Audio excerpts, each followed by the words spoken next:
ഏതാ കുട്ടി നീ? ഇതെന്താ ഇങ്ങനെ നിന്ന് കരയുന്നത്? എന്ത് പറ്റി? നീ വാ, ഇവിടെ ഇരിക്കും. എന്താ കുട്ടി, എന്താ ഇങ്ങനെ കരയുന്നത്? അമ്മയോട് പറയാൻ പറ്റുന്നതാണെങ്കിൽ പറ.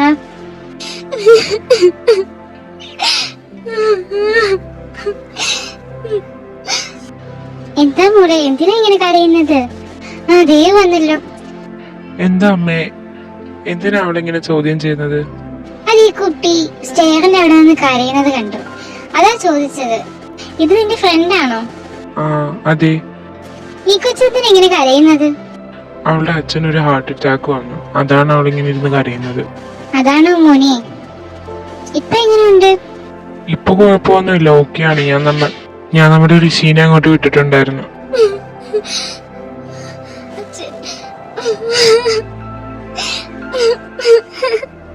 മോളെ അച്ഛനൊന്നും പറ്റിയില്ലെന്നല്ലേ ദേവ് പറഞ്ഞത്? അന്നേ ദേവ് നീ മോളെയും കൊണ്ട് ഹോസ്പിറ്റലിൽ വരെ ഒന്ന് പോ, എന്നിട്ട് മോളെ അവിടെ ആക്കിയിട്ട് നീ വാ.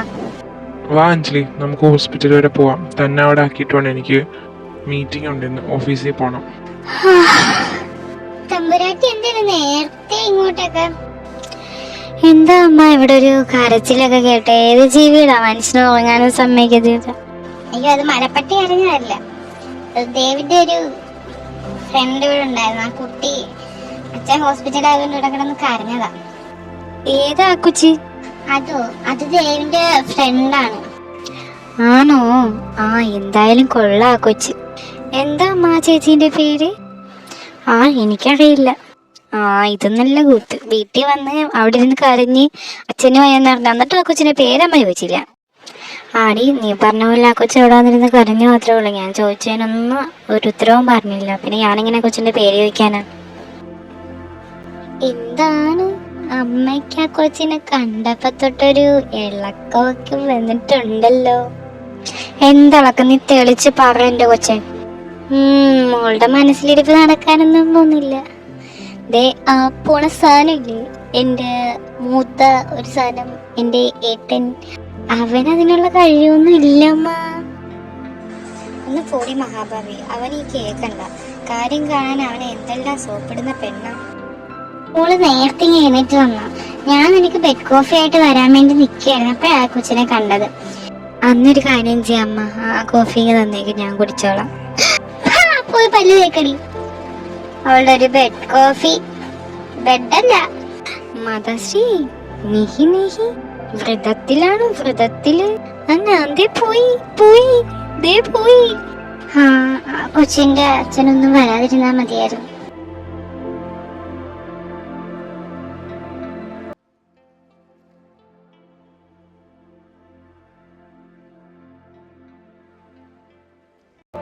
ഞാൻ നിന്നോടൊരു കാര്യം പറയാം. എന്തെന്ന് വെച്ചാ പറ. ഞാൻ കല്യാണാലോചനയായിട്ട് വരുമ്പം നീ യെസ് പറയണം. താൻ എന്തൊക്കെ വെളിവില്ലായ്മയായി വിളിച്ച് പറയുന്നത് തനിക്ക് വല്ല ബോധമുണ്ടോ? ശരിയാ, നമുക്കിടയിൽ ഇന്നലെ അങ്ങനെയൊക്കെ സംഭവിച്ചു. എന്തും പറഞ്ഞ് ഞാൻ തന്നെ കെട്ടണമെന്നും ആരെങ്കിലും പറഞ്ഞു. തന്നോട് ഞാൻ കെട്ടാനല്ല, ഒരു പെണ്ണിനും പുറക്കാൻ പറ്റാത്ത കാര്യം താൻ എന്നോട് ചെയ്യുന്നത്. അത് ഈ ജന്മം നടക്കാത്ത കാര്യമാണ് ഞാൻ തന്നോട് ജീവിക്കുക എന്നുള്ളത്. പിന്നെ നിന്നോട് എനിക്ക് പറയാനുള്ള കാര്യം എന്ന് വെച്ചാൽ, ആ ഹോസ്പിറ്റല് അവിടെയുള്ള ഡോക്ടറെ എനിക്കറിയാം, കാരണം അത് എൻ്റെ ഹോസ്പിറ്റലാണ്.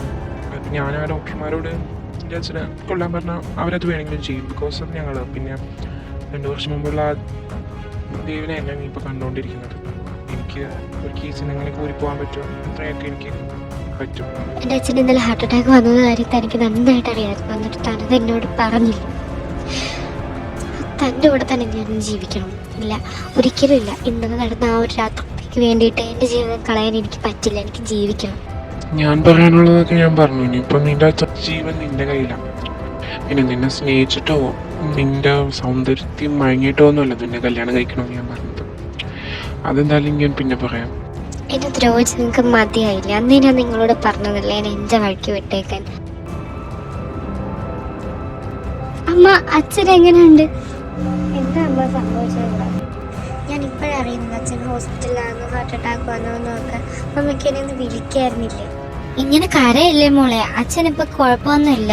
രാത്രി ദേവമോൻ വിളിച്ചായിരുന്നു, മോള് അവിടെ ഉണ്ടെന്നും മോളവിടെ ഉണ്ടെന്ന് പറഞ്ഞു. ഒരു അറ്റാക്ക് വന്നത് മോളെ വിളിച്ചിരുന്നു, ഫോണില് എടുത്തത് ദേവമോനാ. മോളൊരു അത്യാവശ്യം മീറ്റിങ്ങിൽ ഇരിക്കുവാന്ന് അതുകൊണ്ട് ഫോൺ എടുക്കാൻ പറ്റില്ലെന്നും പറഞ്ഞു. എന്നിട്ടമ്മ പൈസക്ക് എന്ത് ചെയ്ത്? എത്ര രൂപ അടയ്ക്കണമായിരുന്നു? ദേവമോന്റെ കൂട്ടുകാരനാണ് ഇവിടെ വന്ന് എല്ലാം ചെയ്തു തന്നത്. പോരാത്തതിന് അച്ഛന്റെ ഓപ്പറേഷന്റെ പൈസയും ദേവമോനാണ് അടച്ചത്. ദേവമോനോട് എത്ര നന്ദി പറഞ്ഞാലും തീരില്ല. അതെ, എത്ര നന്ദി പറഞ്ഞാലും തീരില്ല. അല്ലാണ്ട് നമ്മളിങ്ങനെ സംസാരിച്ചെന്നാൽ അച്ഛനെവിടെ? കുഴപ്പമൊന്നുമില്ലല്ലോ. കുഴപ്പമൊന്നുമില്ല മോനെ, ബാ നമുക്ക് അങ്ങോട്ട് പോവാം.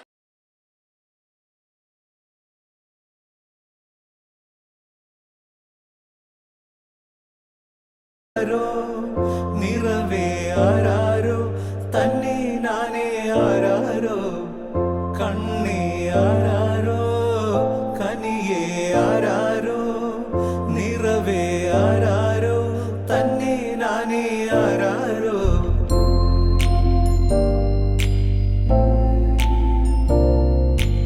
ആട്ടുതൊട്ടിൽ കൂട്ടിനുള്ളിൽ കൺമണിയേ ചിപ്പിയുള്ളിൽ മുത്തുപോലൻ പൊന്മകളേ എന്നുമെന്നും കിന്നരിക്കാം ഓമനിക്കാം ചക്കരപ്പൻ നെറ്റിയിലോ പൊട്ടുതൊടാം. നീ പകരും പുഞ്ചിരികൾ കണ്ടു നിന്നാൽ നൂറഴക് നീ പിടഞ്ഞാൽ എന്നുയിരിൽ കുരിരുള്. വിങ്ങും നെഞ്ചുടുക്കിൽ തിരയാ താളമില്ല നിന്നെ ചായുറക്കാൻ മതിയാം രാഗം.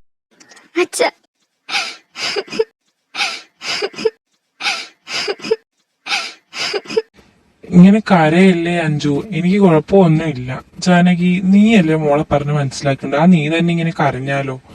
പേടിച്ചു പോയി ആകാശേട്ടാ ഞാൻ. നിങ്ങൾക്ക് എന്തെങ്കിലും സംഭവിച്ചാ എനിക്ക് മോക്കും ആരാ ഉള്ളത്? ഇതാരാ ജാനകി കുട്ടി? നമ്മുടെ അഞ്ചു വർക്ക് ചെയ്യുന്ന കമ്പനിയിലെ MD ആണ് ഏട്ടാ. ഈ കൊച്ചാ നമ്മളിവിടെ എത്തിക്കാൻ വേണ്ടി മറ്റേ ചെറുക്കനെ അയച്ചതും ഓപ്പറേഷന്റെ പൈസയൊക്കെ പേ ചെയ്തതും. ഒത്തിരി നന്ദിയുണ്ട് സാർ. സാറില്ലായിരുന്നെങ്കിൽ എന്റെ കുടുംബം. മോളെ, എനിക്ക് നിന്നോടൊരു കാര്യം പറയാനുണ്ട്. ഇനി എത്ര കാലമെന്നൊന്നും പറയാൻ പറ്റില്ല. അതുകൊണ്ട് അച്ഛന് നിന്റെ കല്യാണം കാണണം. അത് കണ്ടു വേണം എനിക്ക് കണ്ണടയ്ക്കാൻ. അച്ഛാ, ഇല്ല അച്ഛാ, അങ്ങനെയൊന്നും പറയല്ലേ. അച്ഛനില്ല അഞ്ചൂട്ടിക്ക് പറ്റുമെന്ന് തോന്നുന്നുണ്ട് അച്ഛാ. എന്റെ അച്ഛൻ എന്ത് പറഞ്ഞാലും അഞ്ചൂട്ടിക്ക് താല്പര്യമാ, അഞ്ചൂട്ടിക്ക് സമ്മതമാ. അങ്കിളിന് വിരോധമില്ലെങ്കിൽ അഞ്ജലിനെ ഞാൻ കല്യാണം കഴിച്ചോളാം. സാറോ? അത് ശരിയാവില്ല മോനെ. ഞങ്ങക്ക് സ്വപ്നം കാണാൻ പറ്റാത്ത ബന്ധമാണത്. അതത് ശരിയാവില്ല. അങ്കിള് പേടിക്കണ്ട. അങ്കിളിന്റെ മനസ്സിൽ ഇപ്പൊ എന്തായിരിക്കും എനിക്കറിയാം. ഞാൻ അഞ്ജലിനെ പൊന്നുപോലെ നോക്കിക്കോളാം. പിന്നെ അതുപോലെ തന്നെ ഞാൻ എൻ്റെ വീട്ടിൽ നിന്ന് ആൾക്കാരെ അയച്ച് പെണ്ണ് കാണാനും വരാം, പെണ്ണ് ചോദിക്കാനും വരാം. ജാനകി, നമുക്കിത് ആലോചിക്കണോടോ? ഞാനല്ലല്ലോ ഏട്ടാ, അഞ്ജലി മോളല്ലേ അഭിപ്രായം പറയണ്ടേ? അഞ്ജലിക്ക് സമ്മതമാണെങ്കിൽ മതി. അഞ്ജലി മോളുടെ അഭിപ്രായം എന്താ? എനിക്കൊരു കുഴപ്പമില്ലമ്മ, എനിക്കൊരു കുഴപ്പമില്ലമ്മ. ഞാൻ സന്തോഷത്തോടാ പറയുന്നത്. എനിക്ക് താല്പര്യമാ. എന്നാ നമുക്കിത് ആലോചിക്കാം. ഇപ്പോഴല്ല, ആദ്യം ഞാനിവിടുന്ന് ഡിസ്ചാർജ് ചെയ്യട്ടെ, എന്നിട്ട് നമുക്ക് തീരുമാനിക്കാം.